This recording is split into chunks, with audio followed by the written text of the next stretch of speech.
Hello, ladies and gentlemen. A warm good evening to you all. Thanks so much for joining us on our awareness program. Thank you so much. I'm really grateful to everyone. Thank you so much for taking time off your busy schedules to join us.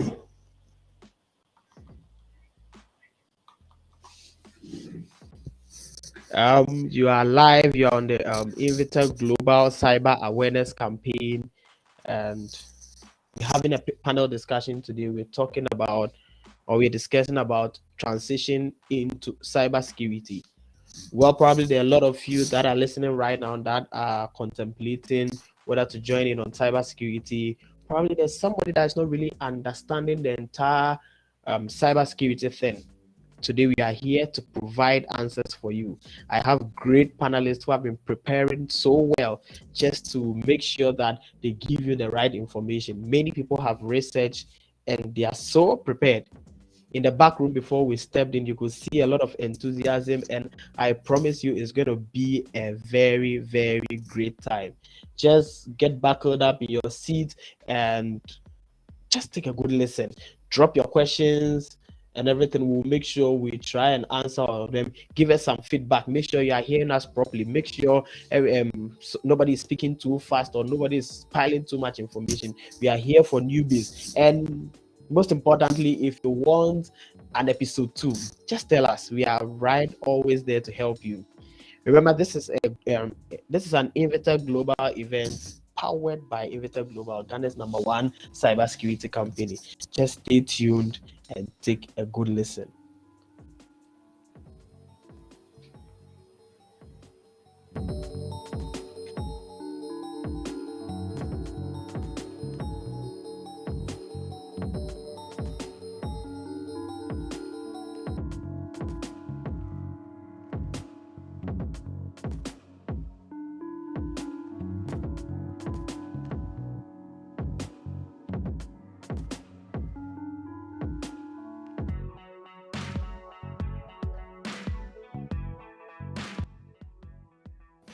Let's do well to also share the link to other people. Tell your friends, talk to different people, let them join in the session. It's going to be a great time. It's going to be a fun time. You're going to learn a lot of things. Just keep sharing the link. Share it on your social media platforms. Keep telling your friends to join.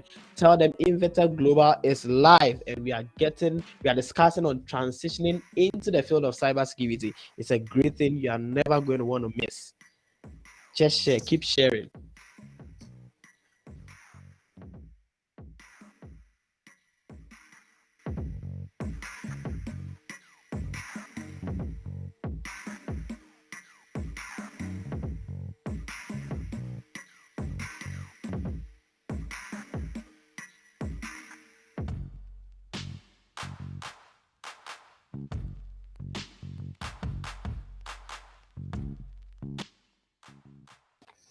All right, so I see Sergio in the chat. I see Fearless.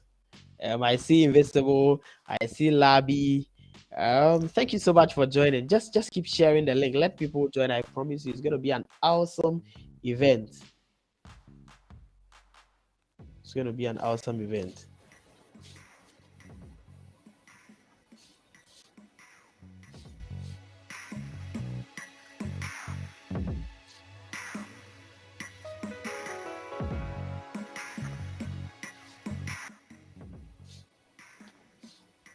All right, without any further ado, I would like to just do a quick introduction. I'll let them say for themselves. My panelists, they're going to introduce themselves, and they are great people, good people to talk to. You find out for yourself on the show as we proceed. Yeah. Without any further ado, let me just move on to my first panelist, Abigail. Abigail, will you want to introduce yourself and tell us what you do currently? All right, thank you very much. My name is Abigail Dide Oakley. I'm currently an associate consultant that in information security with Innovari, and also a graduate student at GEMPA of digital forensic and cybersecurity. Yeah, thank you. Thanks, Abigail. Daniel, will you want to tell us about yourself and what you do currently? Yeah, my name is Daniel Jeremiah. I am a student and I'm also a full-time bug bounty hunter at Brockout, sometimes with Akawan, but not that much. And I'm very in love with cyber forensics. Thank you, Daniel. Raymond, will you tell us about yourself and what you do currently? Okay, so my name is Raymond Obu. I'm a computer engineering graduate. I'm an offensive security instructor at Inveteck Global and a security researcher as well at Inveteck Global. All right. Mr. Holmes, could you tell us about yourself and what you do currently? Yeah, good evening. My name is Francis Holmes Gulimpo Danai. I'm the CEO of Hub IT Hub in Takrady. I work with Ghana Education Service as a friend teacher, and I also have my IT Hub that I manage myself. A graduate from Ghana Technology University College, BSc Information Technology. Thank you, Mr. Holmes. Emanuela just joined. Emanuela, could you just tell us about yourself and what you do currently, please?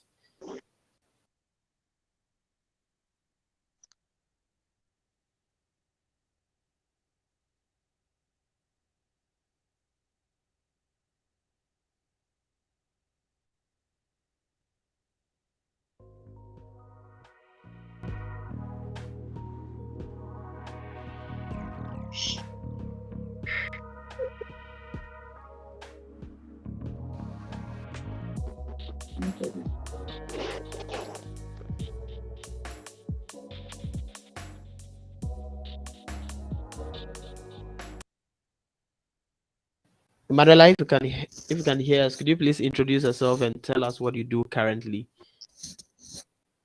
Okay, so Emanuela Ramza, and I'm a third year student of Ghana Communication Technology University, studying computer engineering. Yeah. All right, thank you, Emanuela. I told you, my listeners, we have very great people sitting on the panel right now. Some of them have some experience. Some of them it's a mixed panelist group, and so everybody is going to get a fair share of what is happening. Trust me, it's going to be a very very enjoyable time. Yeah, trust me. Just sit back in your seat, buckle up your seatbelt, and get ready to be taken into the world of cybersecurity in such a way you never expected.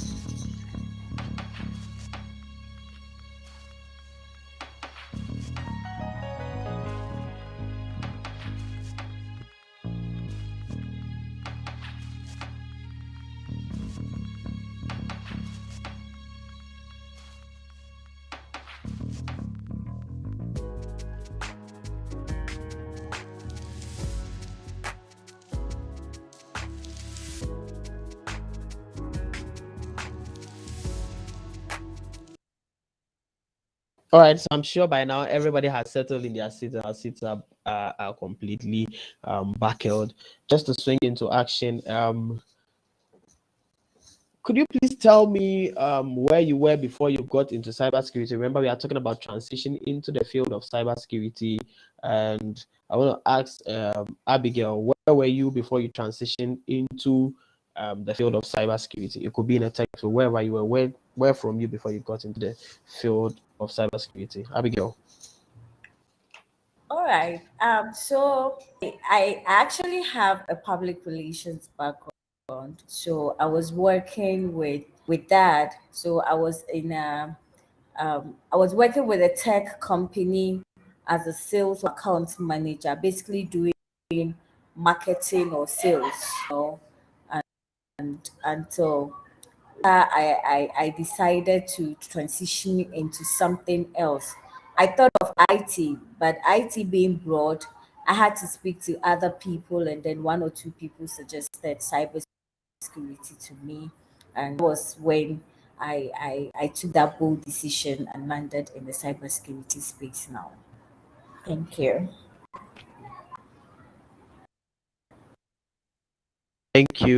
Thank you, Abigail. Um, Raymond, could you tell us where you were and yes, and just explain to us how you got into cybersecurity? Raymond.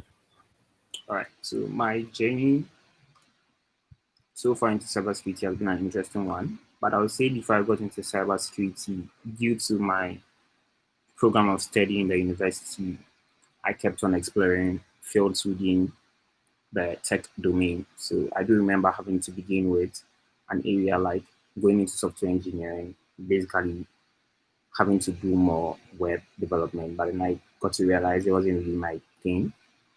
So I kept exploring again. Then I did come across a field like IoT, and that seemed very interesting. Having to tinker with hardware and just playing around IoT, that was very interesting for me. But I kind of realized that I wasn't really ready to do that as a full time uh, path or career.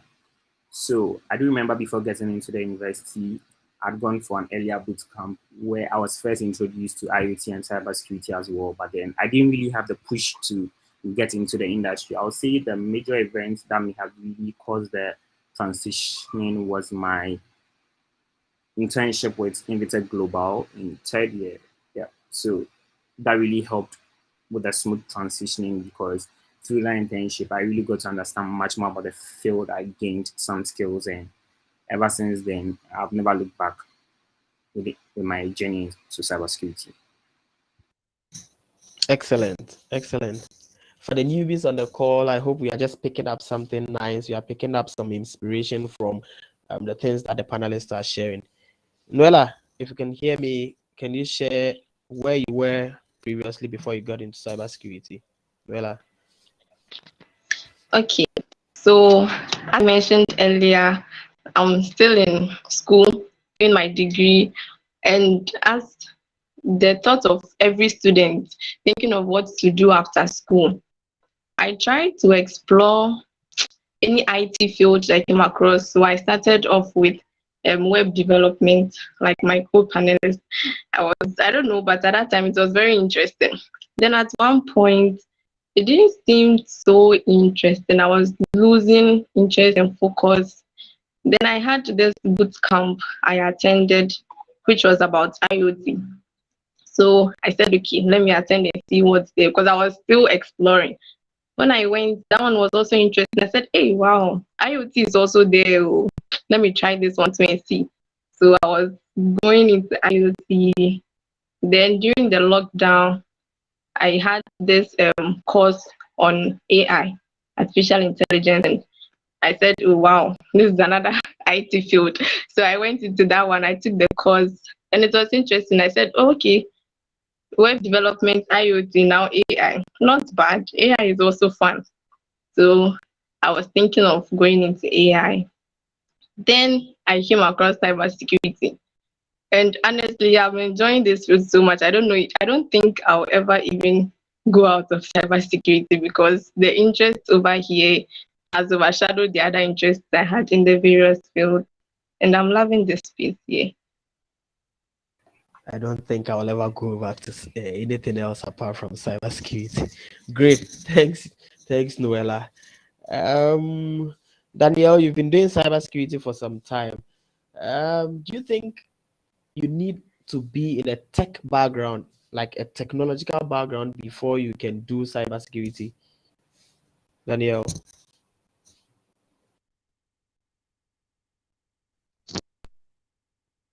Yeah, that is not right. I've some that transition to cybersecurity from economics, accounting, and so on.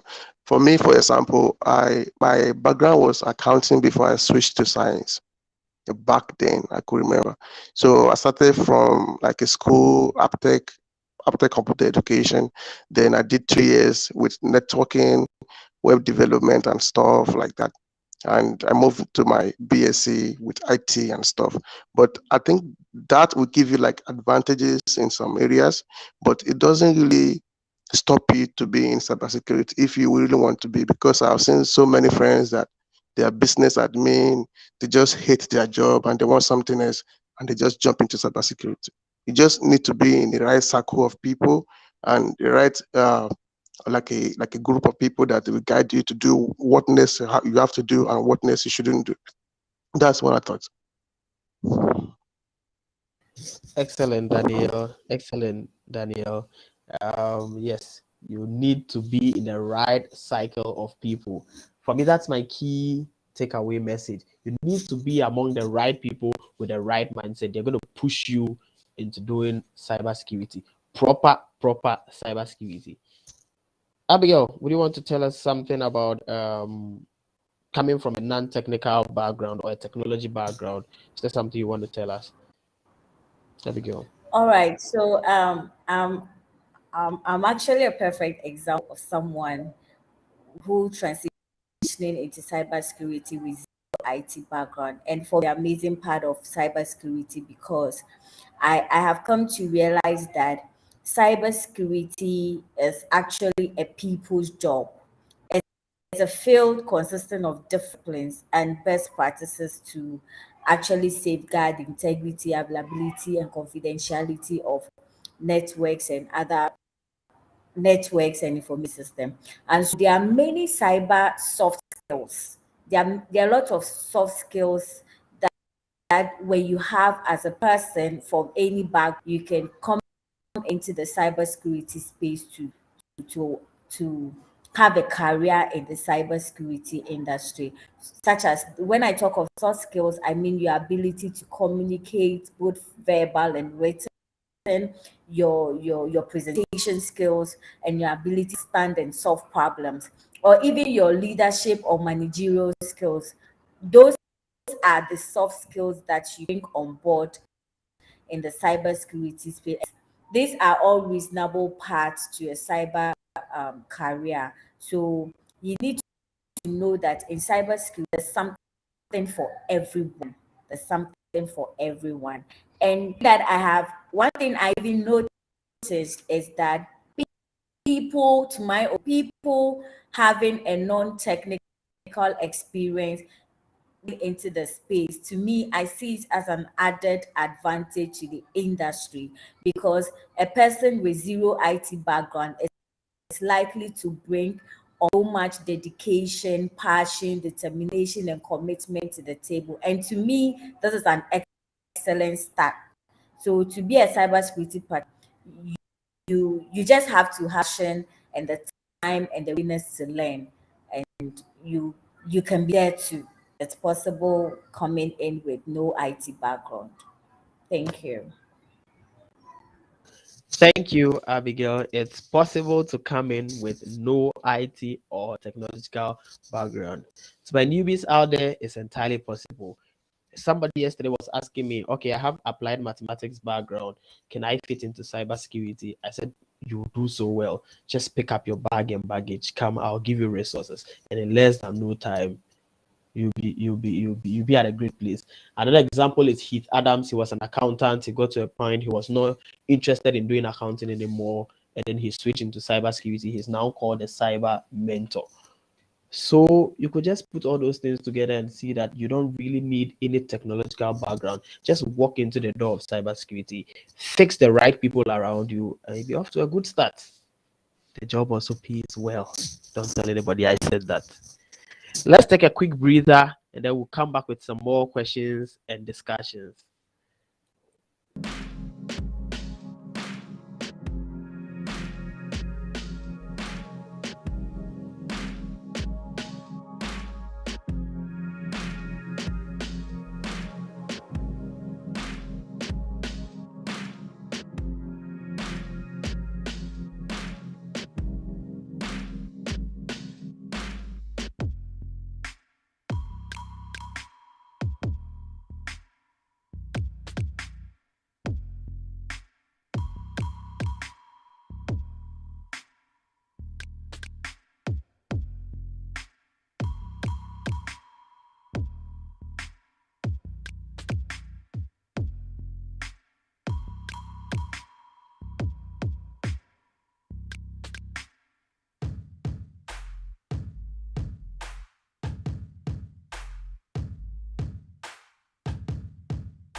All right, welcome back from that breather. So excited to be sharing knowledge with you, all of us listening across the world, across Ghana, across every part of the globe. Thank you so much for joining in. I want to remind you that this is Inveteck Global Cyber Awareness Campaign. It's an effort to make sure cybersecurity reaches all and sundry.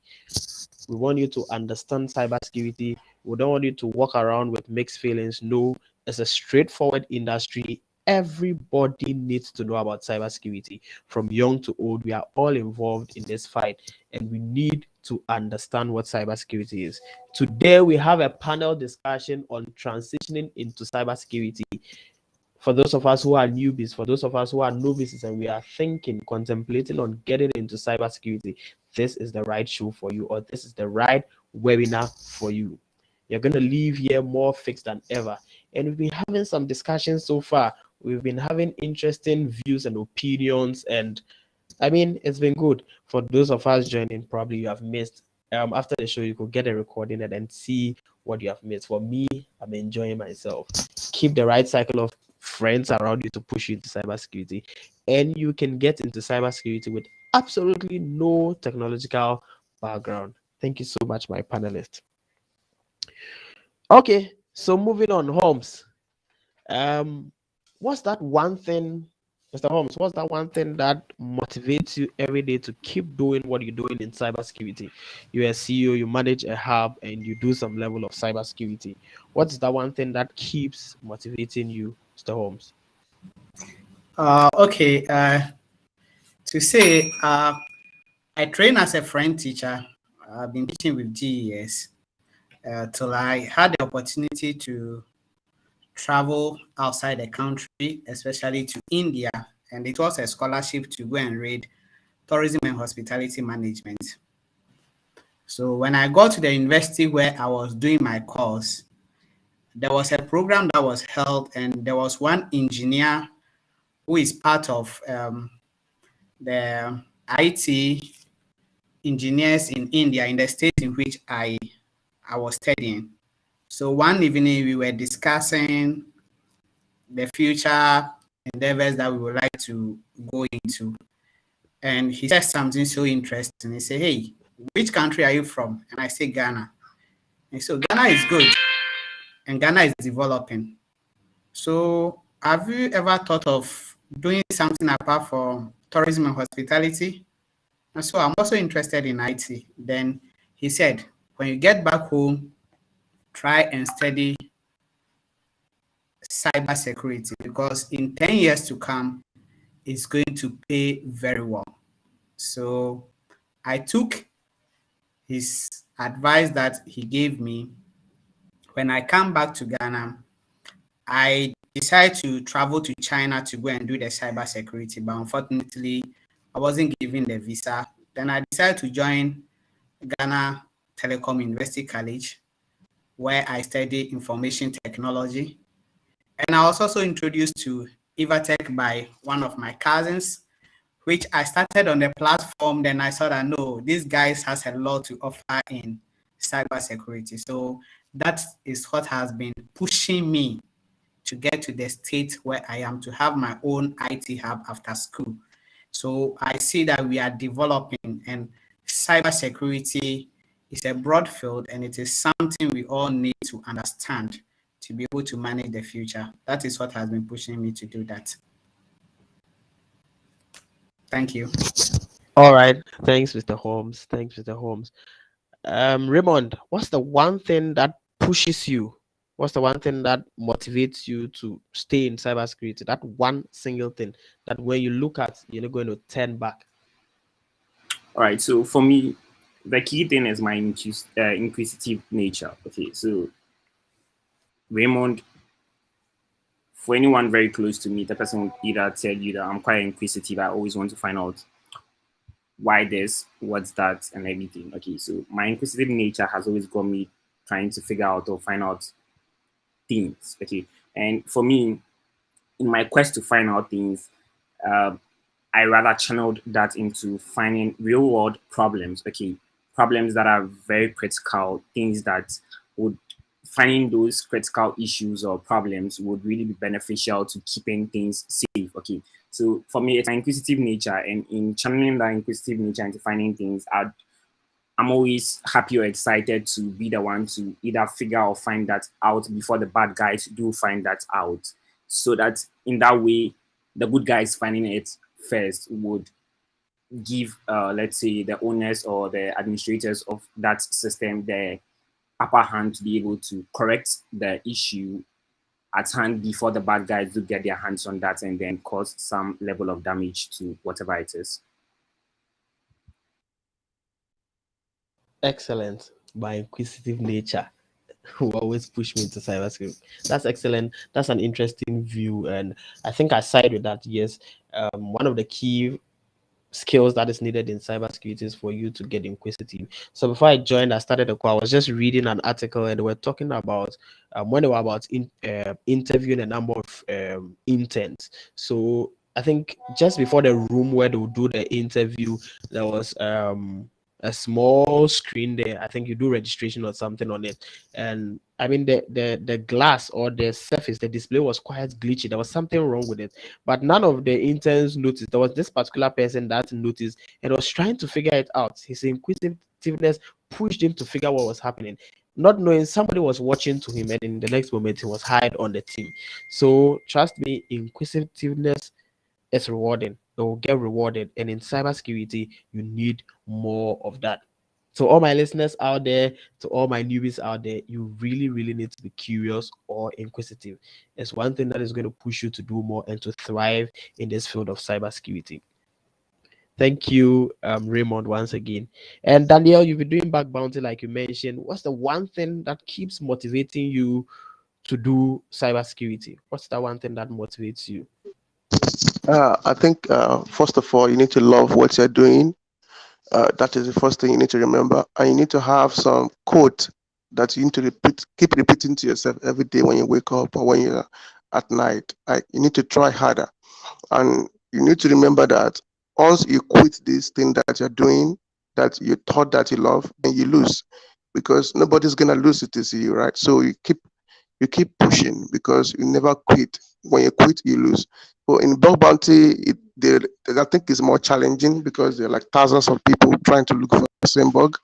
But what makes me really happy is when I'm writing a report, when I find a bug, that happiness that comes into your head and you're writing a report to a company to fix that bug. That really make you feel like, okay, I'm gonna find more bug, okay, I'm gonna try more. And if it is TF that you love to do, when you find like a flag, that kind of joy that you have, that keeps you going every time, like you want to do more, you want to do more. So you need to be persistent also, and you need to always remind yourself that once you quit now, you are losing. So that is what I thought about it. Excellent, Daniel. So when Daniel was talking, he said something about bug bounty or bugs. So bug bounty is basically a special program that is rewarding you for finding bugs in a program. So bugs in cybersecurity means problems or errors in the program which hackers will take advantage of and then use it to attack people. So, for example, Microsoft Word or Microsoft has developed Microsoft Word. There's a problem with Microsoft Word, but probably Microsoft doesn't know about it, or Microsoft alone cannot find all those problems. So what Microsoft does is to start a program, what we call a bug bounty program, a program where everybody across the world will be allowed to test the software. All security researchers will test the software, and when they find anything that is a flaw or it's a vulnerability or it's a weakness, they're going to point out to Microsoft, and Microsoft will fix that. Then in return for you reporting with integrity, you also be rewarded. So it's a bug bounty program, and that's what Daniel does, and that's what keeps him going every now and then. We'll take a breather here and we'll come back with some more questions. Please stay tuned.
All right, welcome back, listeners. Thank you so much for staying tuned. A number of people are joining in. I'll encourage everybody to share the link. Please, please, please share the link. Let other people join. Let other people join. Let them benefit from the knowledge that is being given away for free. This is experience for free. People are getting experience for free. People are paying money for this kind of experience, but I trust that we are enjoying ourselves. I'm reading the chats here, and looks like people are enjoying. Yes, I'm also enjoying myself, and I'm learning a lot. Keep the right people around you, and you're gonna thrive in cybersecurity. Also, make sure you don't necessarily have to come from a technological background. You can just walk into the doors of cybersecurity, and you are good to go. Just to remind you, we are discussing transitioning into cyber security, the field of cyber security, and it's an Inveteck global cyber awareness effort. We want to reach people, we want to let people understand cyber security. Everybody should be involved. People should understand what cybersecurity is about, and that is what Inveteck Global is seeking to do. Just for you, just for clarity, if you don't know Inveteck Global is Ghana's number one cybersecurity company. They offer cybersecurity consultancy, they offer cybersecurity awareness training, practical ethical hacker training, vulnerability assessment, penetration testing, secured code development. And for some of the packages, you see they have packages for everybody.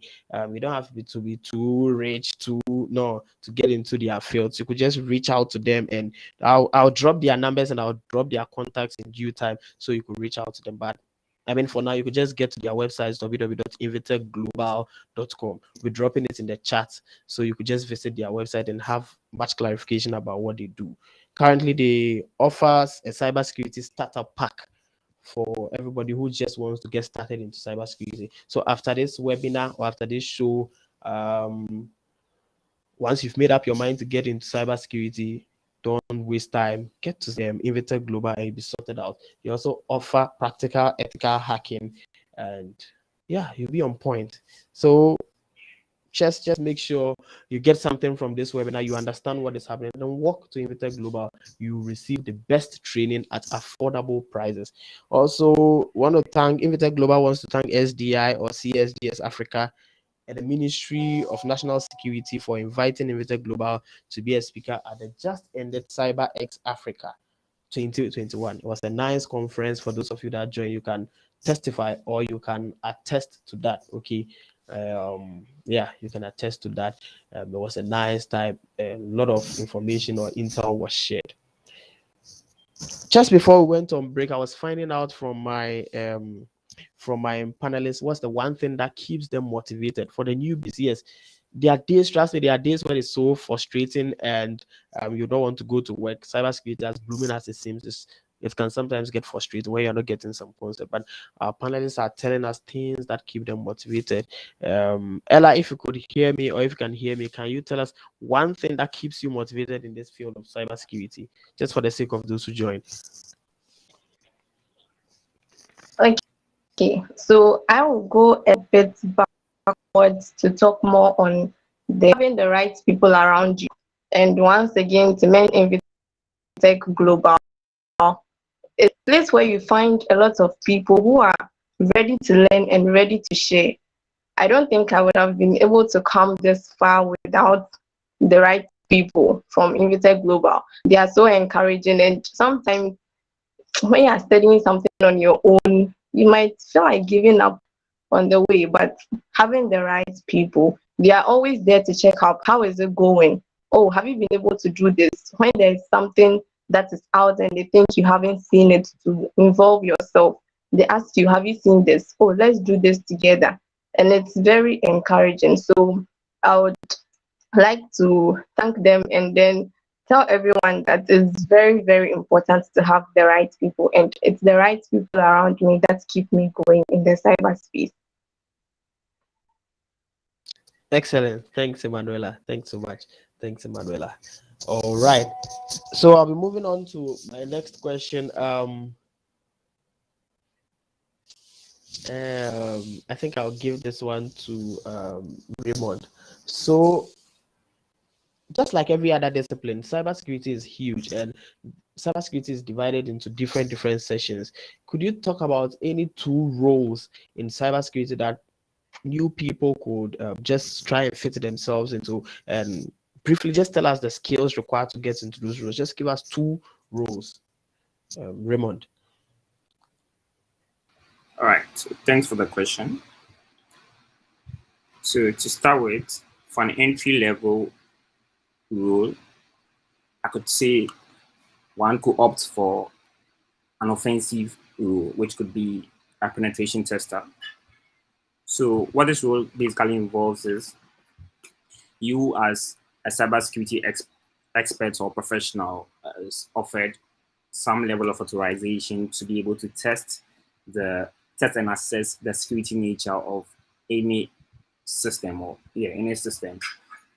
Where I mean any system being a system where you have been given the right authority to actually perform some level of test. So what this test basically involves is so this test could involve you as a penetration tester having to try and see how best you can gain entry or access into the network or the system, be it externally or internally.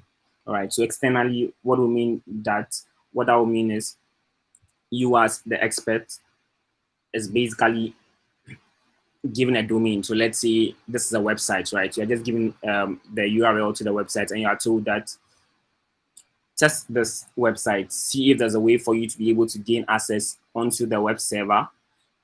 Once you gain access onto the web server, is there any way you can be able to switch your roles? So basically what mostly happens as a penetration tester or anyone who gains access, in most cases, when you try gaining access into a system, you would mostly get into it on a level or with a normal user's account. Okay, that's what usually happens in most cases. But in some cases, you could also, your first point of entry could also mean you getting into the system as an administrative user or role. But with a normal user, what will actually happen is that after you gain access or entry into the system, you are also not supposed to end your test there, but you are also supposed to test and see to what extent you can be able to switch roles from. So you don't want to stay as a normal user, because usually as a normal user, you would be restricted or limited to the kind of actions or activities you can actually perform on either the server or the network at large. Once this is done, you would want to, like I said, switch roles. So you either try, your next point of action would be to either switch your role to that of an administrative role, so that you can be able to do whatever an administrator can do on the network. Once that has been done, you as a penetration tester is required to assess the severity of each of these vulnerabilities. So the means or way by which you, the penetration tester, gains access to this network is through what would basically term as a vulnerability. So a vulnerability is usually an issue or a loophole within the system, right? Now, for you to be able to use that vulnerability to your advantage and gain access, that would be termed as exploitation. So you use, it depends on your level of experience and what kind of vulnerability you are assessing as a penetration tester. If this is a widely known vulnerability, then there are likelihoods of open source exploits that are available for you to be able to use in carrying out your test or your entry into the system. But if that isn't available and you also understand the vulnerability quite well and you're also quite experienced, you could also be able to develop your own unique exploits to gain access or entry into the system. And in most cases, even as a penetration tester, having or honing the skills to be able to do some level of self-development of exploits makes it very easy or quite unique, and gives you the advantage or the upper hand to be able to bypass certain security controls or checks. Because with most of the public exploits that are available, security checks have been put in place to be able to easily detect these exploits or attacks when they are taking place. Okay, so basically that sums it up for a penetration tester. And yeah, before I end on the role of a penetration tester, you would also, after assessing the severity of these exploits or vulnerabilities, you mostly either classify them as either one that is very high, or something that's low or moderate, or something that's very informatory. So when I say informatory, maybe a web server disclosing its the version or the the version of the web server that is being used. So if it's an Apache server that is being run, it tells you what version of Apache. Mostly in those cases, those are just normal information disclosure. So you classify something like that under it. But if it's something that's severe, that gives you a very high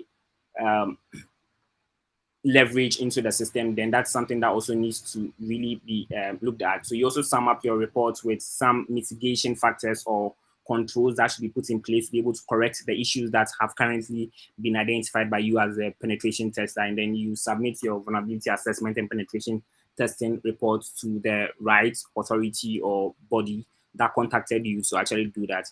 Now to the next rule that you could encounter as someone within the industry would be that of a network security engineer. Okay, so with a network security engineer, your primary focus would have to be with securing the network in itself. Okay, so this would involve a day-to-day monitoring of what kind of traffic. When I say traffic, I'm basically looking at what kind of requests or what kind of actions people perform or carry out on your network. So down to every bit of traffic or packet that traverses your network, you want to be able to make sure that everything that traverses or moves across your network is something that is secured and authorized. Okay, so reason why you want to be able to keep track or tabs on these things is that as a network security engineer, you would also have to be on your A game to easily be able to identify if there's any malicious activity or any malicious packet or traffic that is moving across your network. So let's take a clear example. Let's assume that you're expecting that after 5 p.m., right? Mostly your workers or let's say your fellow colleagues or employees would have left or would have gone home. So you don't really expect much activity to take place over your network. But assuming that around 8 p.m. you realize that there's a very large traffic on your network that is accounting for, like, let's say a speed of 1 gigabytes per second. That shows some of data that's moving across your network.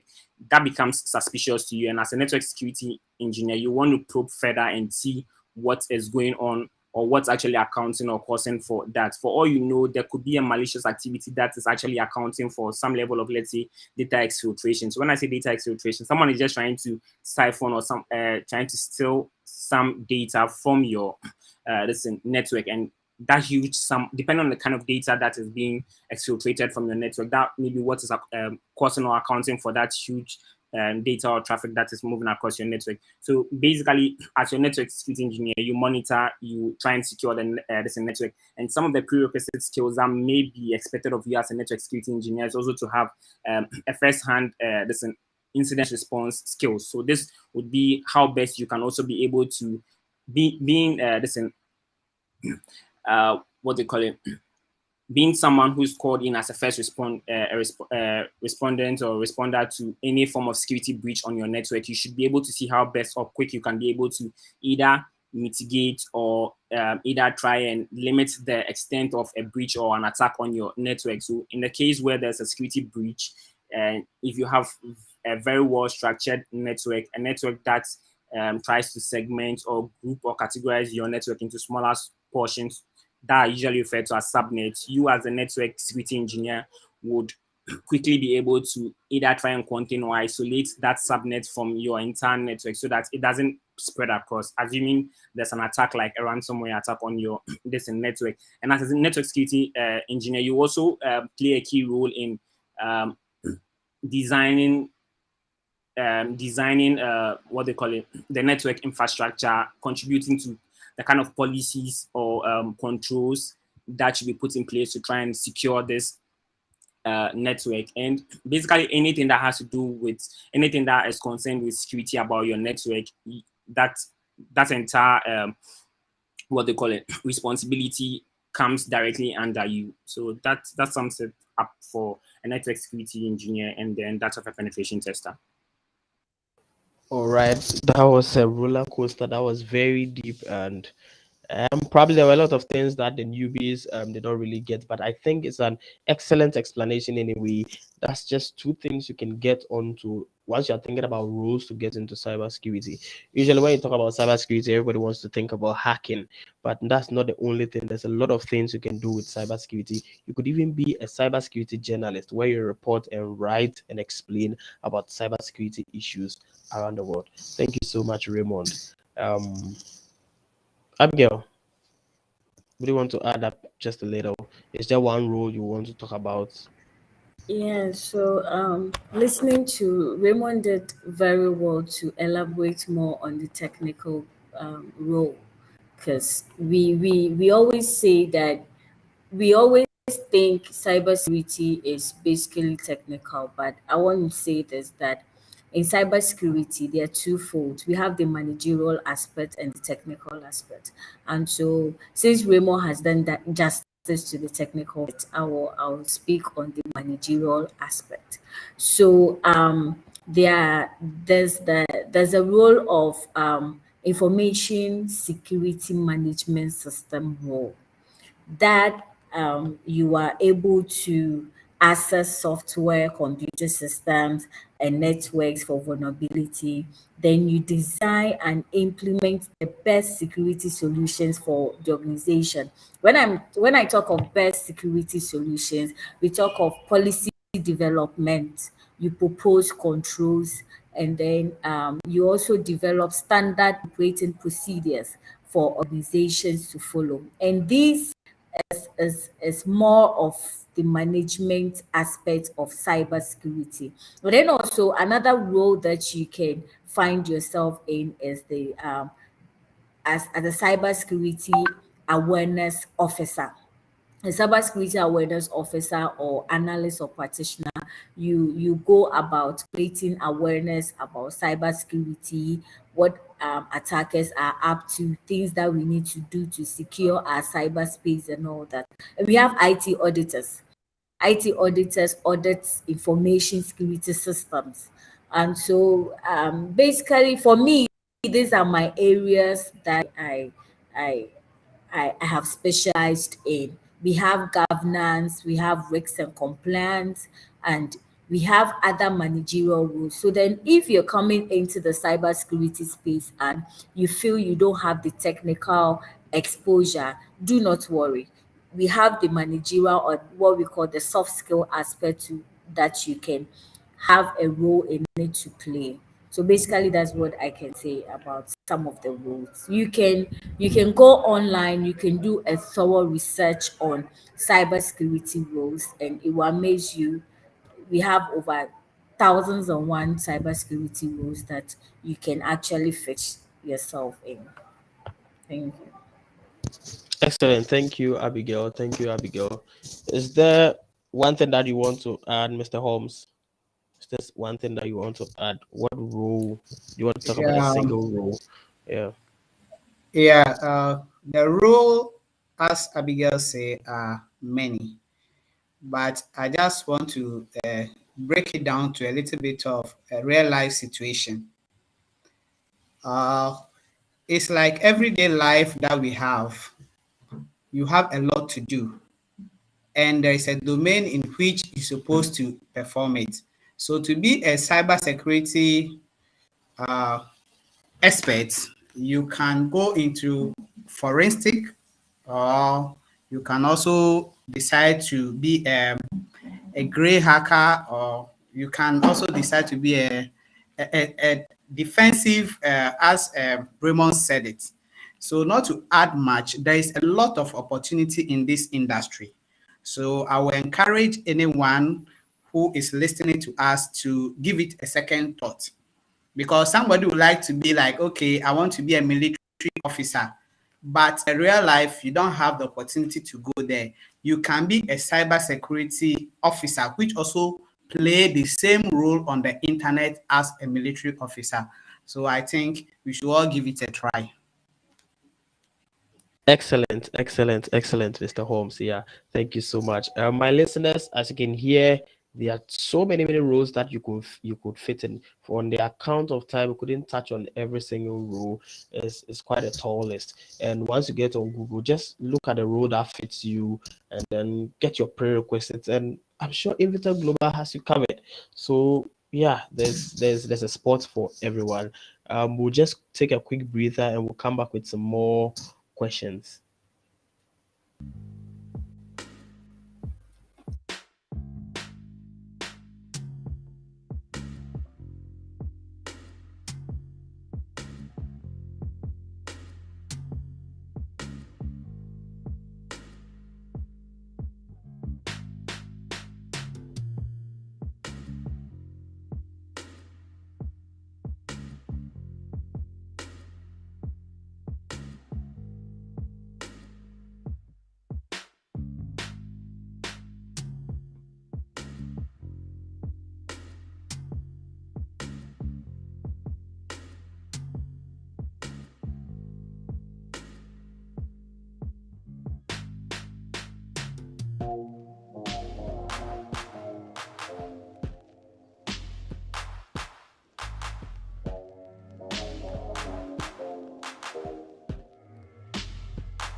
All right, welcome back, everybody. You are reminded that you're on the Inveteck Global Cyber Awareness webinar, and we're talking about transitioning into the field of cybersecurity. For all you newbies out there, for novices out there, this is a chance for you to understand what goes into cybersecurity, and it's powered by Inveteck Global, Ghana's #1 cybersecurity company, offering security consultancy, offering vulnerability assessment, and many other things cybersecurity. Their numbers are displayed on the screen. You can reach out to them, talk to them, and we'll have you sorted out.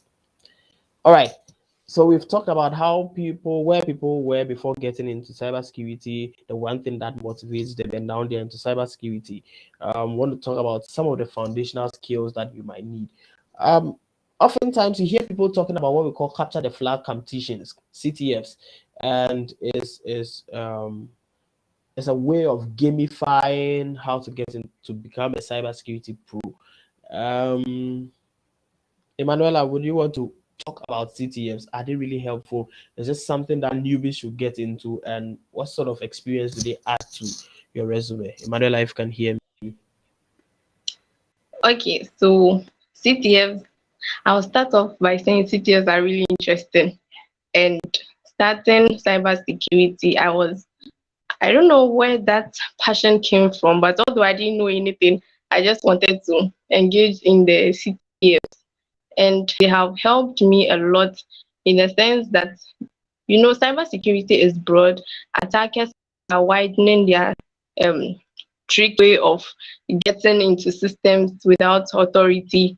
And so CTFs have different um, challenges that when you play, they make you think deep, to think like the attacker. Where is he hiding this? What is happening here? And there are a lot of areas in the CTFs. We have the web security, we have cryptography, we have cryptocurrency, we have, a lot of them.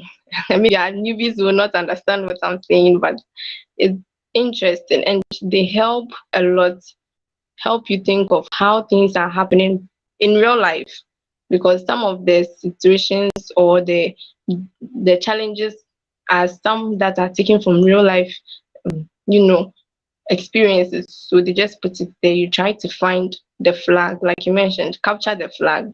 So a message is hidden somewhere.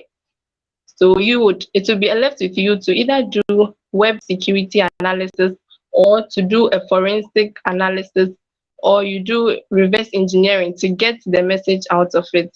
And that's how the capture the flag competitions are. Some time ago, I was listening to a lady who is very good in capture the flag competitions, and she shared her experience and said that they have helped her a lot because she has gained more recognition from them, and they have helped her in her working experience. because they make you think deeper and you are able to get more hands-on training to work in real life. So CTFs are good. All right. Thank you, Sayram. Thanks, Noella. Ah, what's your take on CTFs, Daniel? If you can hear me, just maybe I Yes, help I you can. with yeah. Yes, I Okay. can hear you. CTF are great. Is a where you start realizing that you're not strong enough. So, and it's a way of learning also, because each challenges that you fix, there is a way you can learn from it. And believe me, all cybersecurity guys you are seeing out there, they start from somewhere, either from CTF or Hack the Boss or Try Hack Me. They all start from somewhere. So yeah, CTF is a great way to understand a what you're looking for, how do you look for it, and how can you solve that problems. So each problem that you're solving to get a flag, you are learning something. So the more you play, the more you have like a broad insight of what you're doing and what you'll be doing in your real field, like Ella have said. So yes, they're very. I was doing CTF all time before I switched to bug bounty hunter, but and I still do it like in my free time. But if you hear that somebody tell you that CTF is not great or is a wasting of time, that person is just deceiving you. They all play CTF. We all play CTF. So yes, it's a great way to learn. Excellent, excellent. For those of you just joining, and for the sake of newbies or whoever is on the call, just a refresher of our knowledge. CTF is Capture the Flag Competition. These are competitions that sort of hide flags in locations where you're supposed to use your cybersecurity knowledge to know those locations or gain access into those locations so that you find a flag and paste it up in a small space. They ask you, paste it in a blank, and then you are rewarded points. There are different categories that cover a wide scope of cybersecurity skill set. So there's cryptography, there's forensics, there's web attacks, there's different hacking techniques that you are supposed to combine to get to the flag. So these are very interesting competitions, and they are really competitive. I think just yesterday we were playing one together as a team, and it's really rewarding. You learn excellent skill sets, you learn some teamwork, and you learn some really tough things to do. So they are really helpful. And Capture the Flag is always your go-to as a newbie. Just to register, and there are various platforms that occupy that offer CTFs. You could just go out to a certain website called ctftime.org. That is ctftime.org. Just reach out to that place. You're going to see a calendar of all the CTFs that are available throughout the year.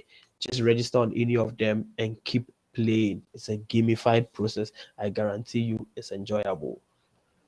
Reach out to Inveteck. They're going to get you skills that you're going to use in CTS and way beyond in practical real life. Thank you once again, my panelists, for contributing so much. And I'm really enjoying myself. I don't know about you, but from the chat, I see people are enjoying themselves.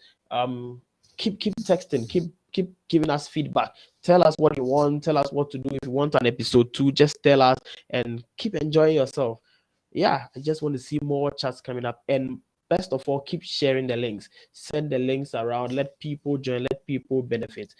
And you're once again reminded that it's the Inveteck Global Cyber Awareness webinar. We're having a panel discussion on transitioning into the field of cybersecurity, powered by Inveteck Global. And I can tell you, we are really enjoying our time here. So there's a saying, or there's something that we often say, or we hear people say, that learning in cybersecurity never ceases. Learning in cybersecurity never ceases. We're always learning in cybersecurity. We're always probing for more. That's a common saying amongst people.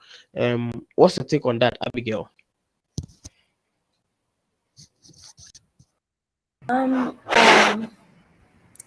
My take on this, I'd say that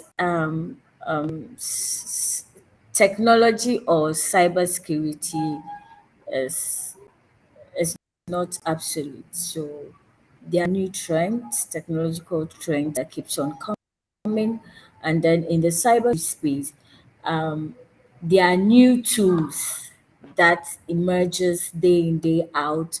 Attackers are coming up with different ways, new ways in exploiting systems and all that.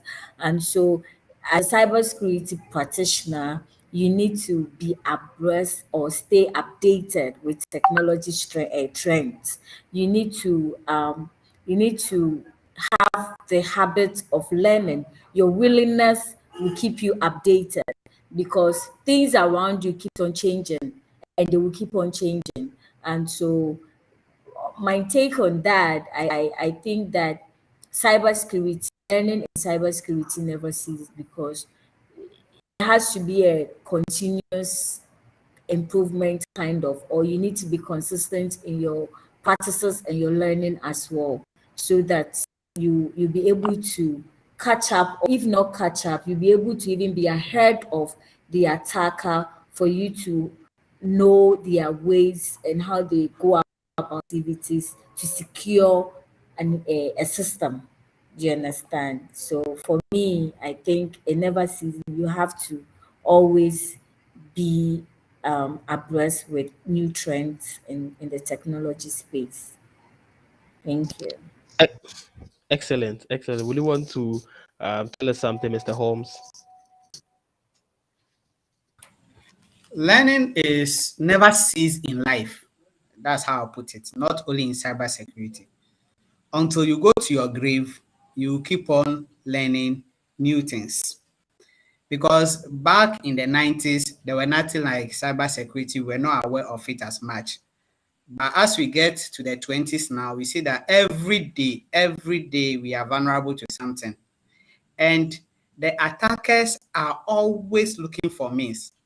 If you have this, maybe you've developed this solution today to patch a vulnerability, the next morning, he never go asleep. He tries something new because he always want to engage themselves getting something new. So you to as the system defender, or you to as a defense, you should always prepare yourself. So you can't do cyber security without learning. I always want to relate this to our everyday life. Like recently, we saw the way these thieves started attacking the banks in another way altogether. And quickly, the police also have to take another measure. So if you are defending a system, there's no way you can sleep. Even the Bible said it, that he that watches over you never sleep.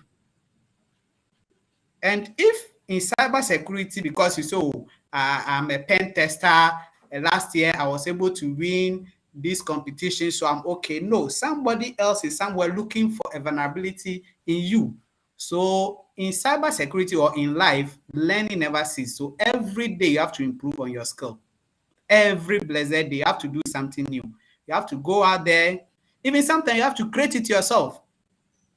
You have to go to the extent of creating the vulnerability yourself and see how you can be able to solve provide a solution. So sometimes you can create problems yourself and try to get solution to it, and that is the only way you can be ahead of these thieves that are everywhere. They are every day, they are coming out with new measures, new techniques to just be able to, because what they want to do is to steal from you. So any way that they'll get it, they are ready to go about it. So as the saying go, learning in life never ceases until you go to the grave. So if you're a cybersecurity uh, specialist, you need to upgrade your skills every blessed day.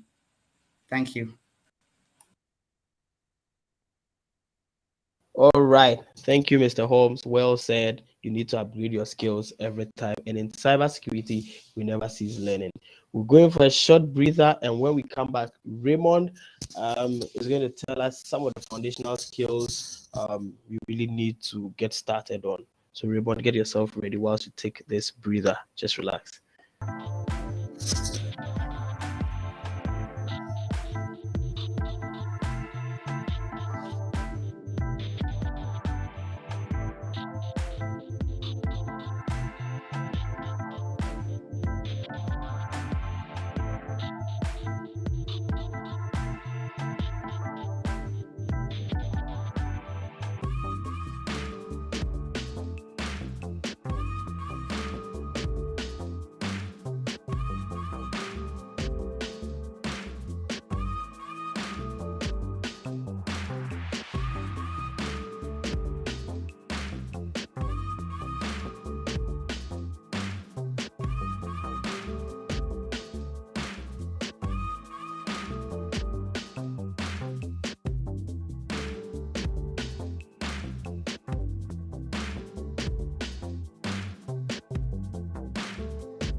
All right, welcome back once again for all who just joined us to Cyber Security Awareness webinar powered by Inveteck Global, and we are talking about transitioning into the field of cybersecurity.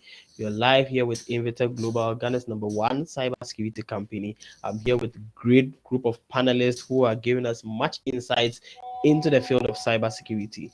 Before we went on a break, we're discussing the fact that learning never ceases in cybersecurity, and I had my panelists telling us great points. It's an expanding landscape. You can never stop learning. New threats are added daily. So many millions of threats are being added daily. New techniques are being added daily, and different people are getting motivated to do different things with cybersecurity. You can't afford to be in your comfort zone. You need to spring up, take some action, and help us fight cybercrime, especially, and help. And you also need to understand what cybersecurity is all about. It is mandatory, and it's for your good that you need to know about cybersecurity. Before we went for the breather or the break, I wanted Raymond to help us with some of the really basic foundational skills that we'll need in case you are getting started in cybersecurity. What are one of the first baby steps you need to take? What are some of the skills that you should be looking at? Raymond, if you can hear me, just discuss with us. All right. Okay. So for a beginner or an entry level, I think one of the very key or crucial skill you need is that of networking. Okay. So what I've come to realize over time is that most people jump into saying that they are hackers or penetration testers without having to understand the basics of networking. Okay. So with networking, in most cases, if you are going to carry out some level of penetration testing, right, it's actually the penetration testing is against a network. And if you don't understand the fundamentals or the basics of what networks are made up of, basically the entire or basically the key components within a network, how a network operates, it basically puts or constrains you because you don't really have a fair idea of what kind of system you are going to carry out this exercise or activity on. Reason B is that with networking, if you don't really understand a network wall, you can't be able to exploit the network wall. And that's why even if you come to realize within the steps in hacking, right? One of the first steps being reconnaissance, and then the next being enumeration. These are all about information gathering. You can't really gather enough information if you don't really understand what kind of system or target you are against. And for you to be able to get the upper hand in performing the best of activities as a beginner or an entry level into cybersecurity as either a penetration tester, you need to really get the best or the fundamentals of networking. Now, when I say networking, I'm basically referring to you having or grasping the concepts of how IPs are, how subnets are, because if you really get the concepts of IPs and subnets, you can really be able to probe more and look at whether, okay, you find yourself on a network, you want to see, oh, is there any other, for the sake of our newbies, I'll refer to a subnet as, like, let's say, a group of computers that are on, like, let's say, a different portion of the network. Is there something else like this? Is this computer communicating with another group? Is there something they have in common and everything? You need to be able to get your networking fundamentals very well, and in getting that, you also come to understand how certain configurations are carried out on a network. Okay, so in most cases, even if you find yourself on a network and you are carrying out some form of assessment, you come to understand that there are a lot of network, let me say, engineers or experts who build up or set up networks, right? Either do mistakenly do not configure things well, and due to these misconfigurations, it could be an advantage to you as a security expert, okay, and you can be able to press on that misconfiguration and be able to escalate and do very, very extreme things. But once again, if you don't really understand or get the concept of networking, how would you in the first place even be able to identify that misconfiguration and also use that misconfiguration as an add-on to you to be able to carry out your attack or your test? You also need to understand things like the TCP model, how basically networks or computers or resources are able to interact or engage with each other, what happens, things like having to understand, even when you go further and you begin to do, let's say, Wi-Fi pen testing, right? Networking becomes very key, because in that case, you are basically dealing directly with devices. You need to be able to see how you can be able to stand in between two devices, or let's say, yeah, two devices that are communicating on the network. How can you pretend to be one? If you really don't understand or get your fundamentals of networking, it becomes a standing block to you. Now, I think another key component or skill you need to get right when you are starting would be that of web skills. Okay, so if you this would be much more beneficial to people who go into dealing much more with web security. Okay, so with web security, you really want to understand much more about the kind of technologies that are used, what kind of frameworks are being used in these cases. You also want to try and either gain, you don't want to you want to try and gain, let's say, some beginner level of understanding of the kind of programming languages that are usually used. So mostly for web-based, people would mostly use this in JavaScript, and then frameworks that are related to JavaScript. So most cases, you just want to try and just get some basics of JavaScript, so that in case you are performing some form of assessment and you meet any code, okay, either be it a PHP code or a JavaScript code, you are able to, you don't need to be able to be the one who writes it, but the advantage here is for you to be able to understand what has been written, and in your quest to understand that, you can also find loopholes or vulnerabilities within the code that has been written. The whole thing is, you need to understand before you can act, and the only way to understand is for you to be able to gain the skills or the fundamentals, and from there it becomes a plus for you to now understand and then act on it. Okay, so when you're also doing things like for web, now one emerging trend within web is usually APIs. So APIs are application programming interfaces. Now these are basically, let me say, programs that are written to try and interface between two softwares, between two softwares. Now, in most cases, in one key thing with most of these APIs is that they are mostly misconfigured. So you need to easily be able to identify the misconfiguration and see how you can also use that to disclose some sensitive data. I should also think, okay, so for my next skill, which is programming, this is not a requirement.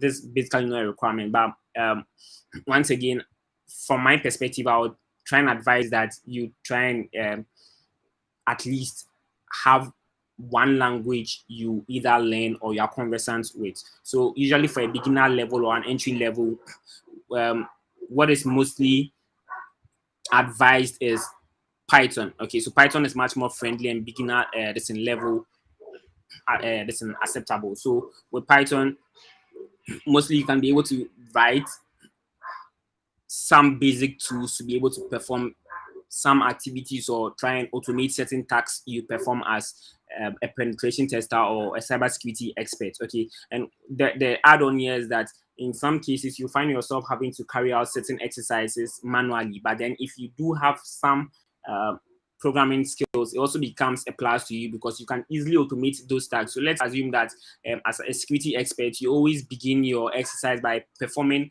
one particular task. This always has to be done, right? Now, this always been done manually. Why don't you try and write a simple script or a simple script that basically automates that? So whenever you are beginning your security assessment or exercise, you basically just run that and it does the job for you. The whole thing about programming is to try and what they call it, to try and make things easier, faster, efficient, and much more productive. So gaining your skills or some programming skills will also be a plus to you. Now, one crucial thing that we can't basically rule out would be your the operating system that you will be using. Okay, so in most cases, the operating system that is usually used by most security experts or cybersecurity professionals is a Linux operating system. You could have different distros, like let's say Kali Linux. Some people do use Parrot, even some use Mint, this an OS, and there are a whole lot of some do even use Ubuntu and what have you. There are a lot of distributions for Linux that people do use, but you need to be conversant with the Linux environment, because in most cases, when you find yourself on what they call it, networks, you come to realize that some critical infrastructure are being run on a Linux system. And if you don't understand how the Linux system this thing operates, if you don't understand how permissions are assigned, how you can abuse these permissions, what to look out for, what kind of misconfigurations you can use to your advantage, you'll basically not be able to perform your exercise or your your assessment efficiently. So you basically need to get a very firm understanding of the Linux environment and how to be able to maneuver or find your way through with this.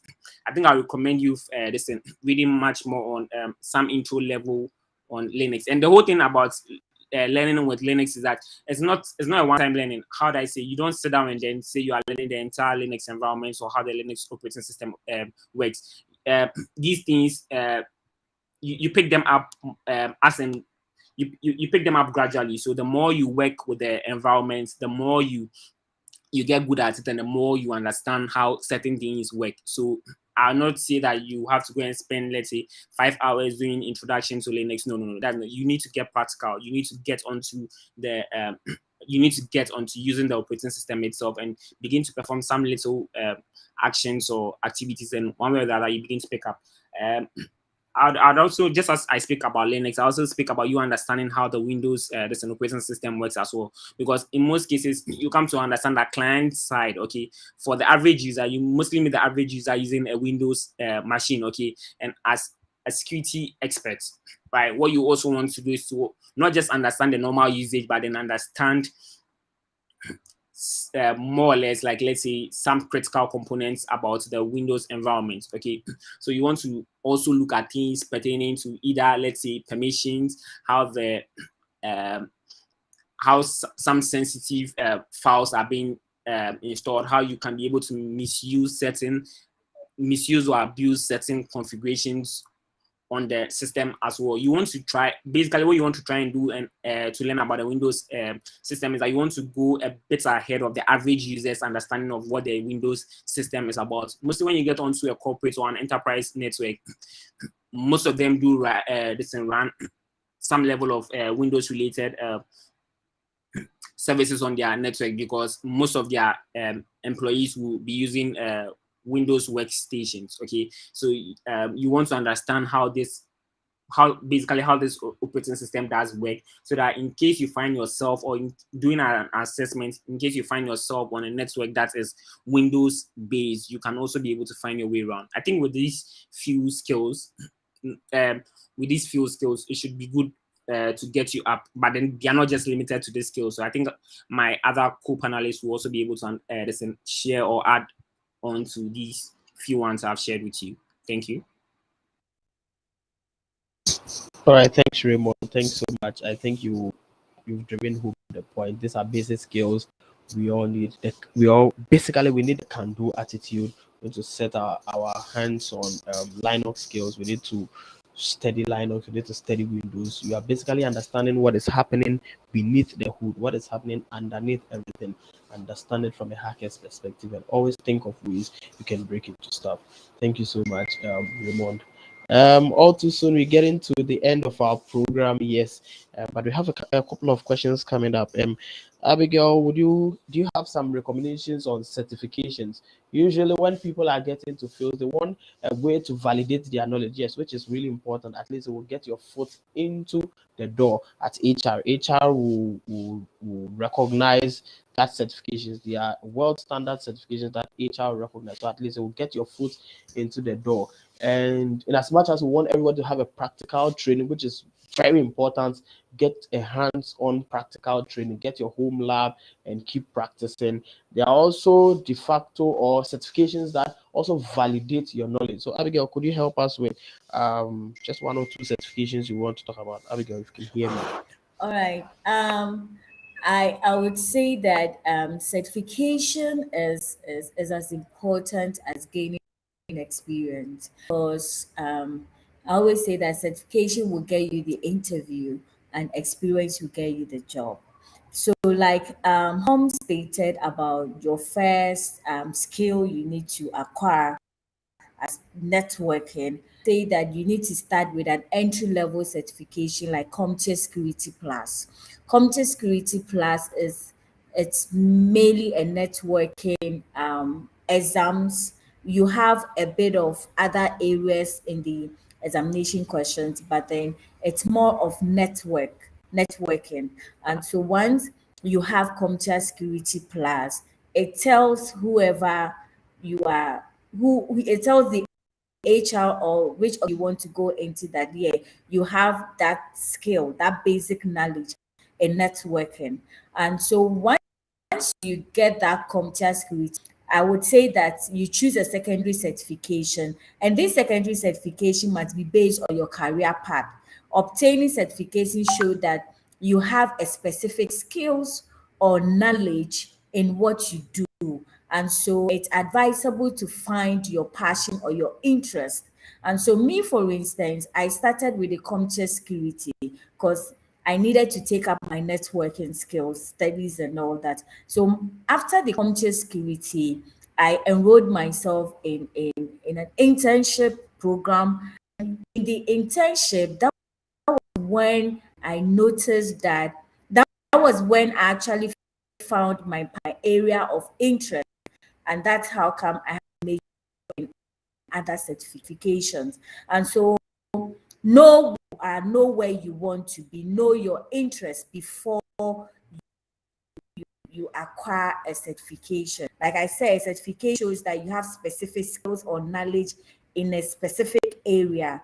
And so the computer security plus is an entry level. If you want to go into ethical hacking, we have the CEH. If you want to do what information security management system, we have ISO 27001. If you want to do IT audit, we have CISA. If you want to do governance, risks and compliance, we have CRIX, CISM, and what have you. So it based on your interest, but the computer security plus for me is an entry level certification that if you are transitioning into cybersecurity, you need to have. It's going to even give you open entry level job positions for you to start, and then as you start or as you grow, you begin you find your area of interest, and then you choose where you want to go. Then the certifications follow. Thank you. Excellent, Abigail. Excellent, Abigail. Thanks so much for sharing with us. Um, all too soon, we've come to the end or close to the end of our show. And from the comments, I can see people are learning, people are enjoying themselves. I'm also enjoying myself. I'm also learning. Yeah, it's great experience for me.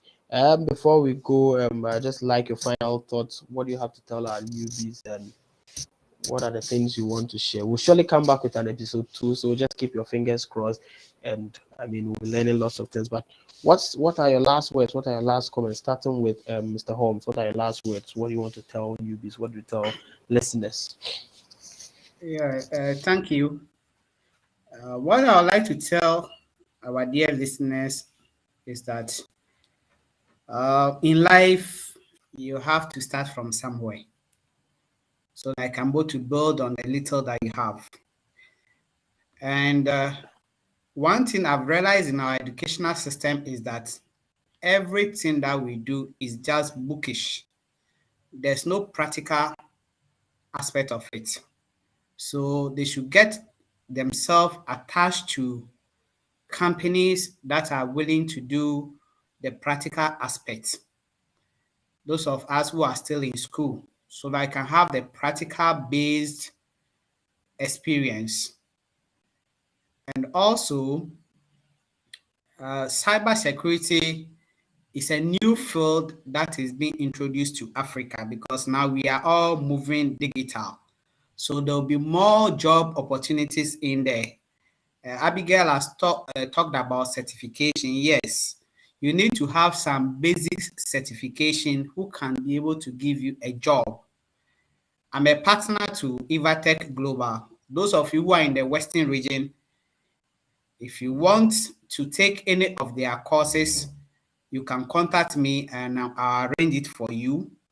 We are on a number of projects bringing awareness to people who are studying computer information system in the various universities. We'll be organizing practical session for them very soon. We are on the talk. And also, we should avail ourselves for voluntary services. Sometimes you can walk to a company, say, oh, okay, I'm a cybersecurity personnel. I just want, give me the go ahead. I want to test your system and see if it is working, just to help you. It pays a lot. When you avail yourself voluntarily, it pays a lot. We shouldn't always be mindset of I should get money. No, you should do things willingly for people so that that recommendation alone can build up your CV, because it's your CV that talks about you. So Inveteck Global is one of the youngest firm in Ghana who is doing well. All their people who are there are very young, they understand the youth, and they are doing very marvelous. If I didn't come across Inveteck Global, I would not even have my own firm. So Inveteck Global is doing well. All of you that are hearing me now, you can take their contact, you call them. They have a lot of starter packs for you, which is less than 500 Ghana cedis, and they teach you a lot. They bring the best out of you. So all those that are on this channel, take the advantage, take this opportunity, and work towards it. One thing I always tell myself is that we are all in school, we all graduate with certificates, but what do you have different from the others? That is what makes you special. If you all go, you have all of you are having BSc computer science, but what other certificates do you have that differentiates you from the others? So always try to get yourself a different field certificate, or get yourself certificate that can help you. Invest your money wisely and invest your money into your education, and it pays back. So that is the small advice I have for those that are listening to us. Force yourself, work hard, pay for your certificate, and you enjoy life. Thank you. Okay, thanks so much, Mr. Holmes. Quickly to Emanuela. Can you wrap up something for us? Is there any advice, anything? What are your last thoughts on this topic, Emanuela? If you can hear me. Okay, so I think my co-panelist Holmes has said most of it, and what I would also add to it is that those of us in school, it's even good for we those who are still young, and there's a broad space in the cyber world. It's very broad, and you can just start looking out for areas that would interest you, and surely you'll find one that you'll be good at doing. It doesn't mean cybersecurity is for people who like thinking, and so you can't think. I was also like that. I didn't like thinking deep.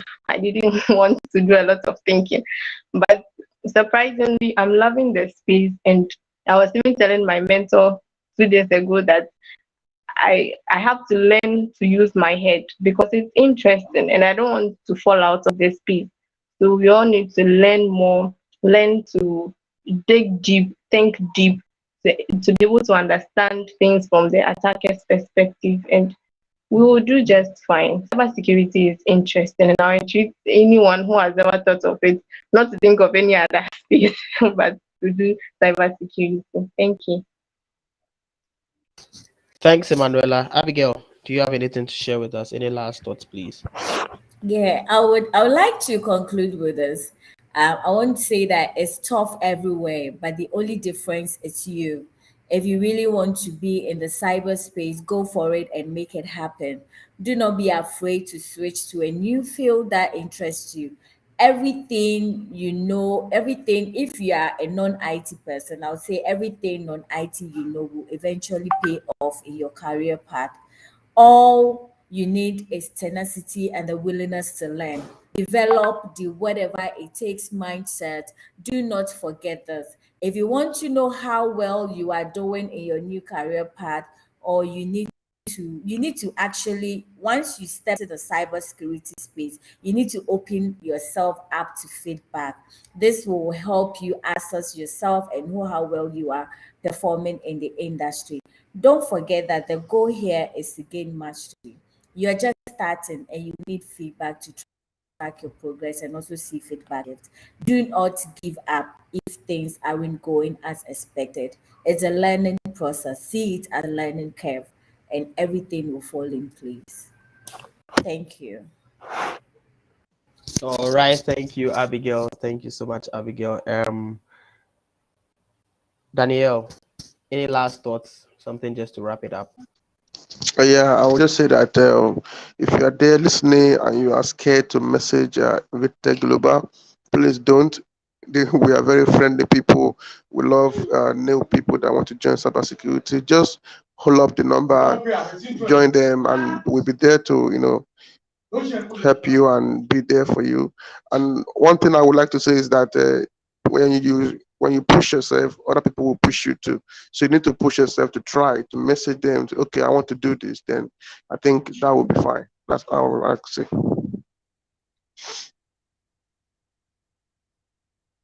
Excellent, excellent. Raymond, could you wrap it up for us? What are your last All thoughts, right. please? All right. So I think a lot has already been said by my co-panelists. I'll just entreat anyone out there listening that if you want to get into the field of cybersecurity, just be open to learn, right? And the best place to learn here in Ghana, I'd say, is Inveteck Global. So just reach out to Inveteck Global with the contacts that have been shared and get started. I think you may have always tried to get in, but then now is the best time, now is the best opportunity to start learning and getting into the field. So Inveteck Global is the best place to get started into cybersecurity. Thanks, everyone. Right. Okay, so Thank you. um, Thank you so much. Thank you so much, Raymond. Abigail, do you to, want to say something? yeah, I would want to say, if you want transitioning into cybersecurity, you need to get a mentor, and your mentor will be from Inveteck Global. We have like Blay, Nihak, and Noella herself, Debbie, and other people who serves as mentors to other people. And so if you really want to be in this space, Inveteck Global is to go. All right, all right. Thank you for making mention of that, Abigail. Thank you so much. You really, everybody needs a mentor. I see in the comments somebody asking about CompTIA Network Plus. Yes, it's a good exam, gives you some foundational knowledge and good overview of what network is about. It's good. Learn it and go for it.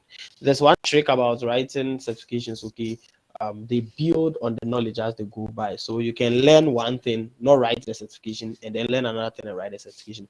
For example, you could learn the network plus, learn all the material, make sure you master it. Don't write the certification, and then learn the security plus and write the certification. After when you get to the interview, you can prove to them that you really understand network because you've learned the network. Just a free bonus for you. Hello. Yeah. Yeah, the guy who is talking about the CompTIA security, Open Lab NNIT has a well-structured program for you, and they are also giving out scholarships, so you can walk to any of their centers. You write some exam.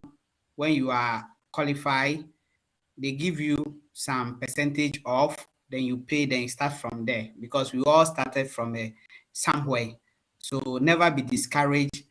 Push, never sleep, research, and that will make you whoever that you want to be at the end of the day. Okay. Thank you, Mr. Holmes, for pushing that through. Thank you so much, folks. Thanks for joining in. Thank you for spending time. It's a wonderful time having you all on this call. To all my listeners, Fearless, Nihak. I can't mention all the names. I see Juliana, everyone else, Carl, Sylvian, Gila, every other person, Labi, Sergio, all of you out there. Very, very, very grateful to you for joining the call. Thanks so much. Thanks so much. Thanks so much. And I believe we've learned something. We're coming back strongly with episode 2. Just keep watching this space. Subscribe to our YouTube channel. Keep your fingers crossed, and you're gonna see more goodies coming up. We're gonna upload nice, wonderful stuff, and just keep watching out for Inveteck Global. It's Inveteck Global to the world. Just for the sake of those who joined late, this is the Inveteck Global Cyber Awareness webinar. It's our effort to get people to know about cybersecurity, clear the myths and clear the confusion, get people to understand exactly what it is. And we had a panel discussion talking about transitioning into the field of cybersecurity. We've learned a great deal of things, and it's something we're going to do every month. At least every month, once in every month, we're going to bring you something on cybersecurity. It could be anything. Just keep watching this space. On behalf of the whole Inveteck team, the CEO, all of my friends, all of my mentors, and every other person, we say have a good night and enjoy the rest of your night. Bye. Bye. But those of you in the Western region, you can contact Homes IT Hub on 054 I forgot about that. Yeah. 11078, so that we link you directly to Inveteck, because we are in a partnership with them, and they are very good. Yeah. They have motivated me to reach where I am. So all of us Yeah. subscribe to them. They have their monthly starter pack, which is 350 Ghana cedis. You can pay by mobile money, then you get yourself sorted out. Okay. Yeah. So they are good guys, and I hope with them you can take a lot of opportunities, because they have helped me. Right now, I'm with Amalitech Ghana, and I'm trying to do something. It's through Inveteck that I'm able to acquire those skills and knowledge. So catch up with them, contact them, call them, and subscribe to any program that they offer. They are very good guys. And thumb up to the CEO, all the teams. Thank you for the opportunity given to me. So meet up another day. Okay. Thank you, Mr. Holmes. Thank you so much. Thank you, everybody. And don't forget to reach out to Mr. Holmes when you're in the Western region. Have a good night, everybody. Bye.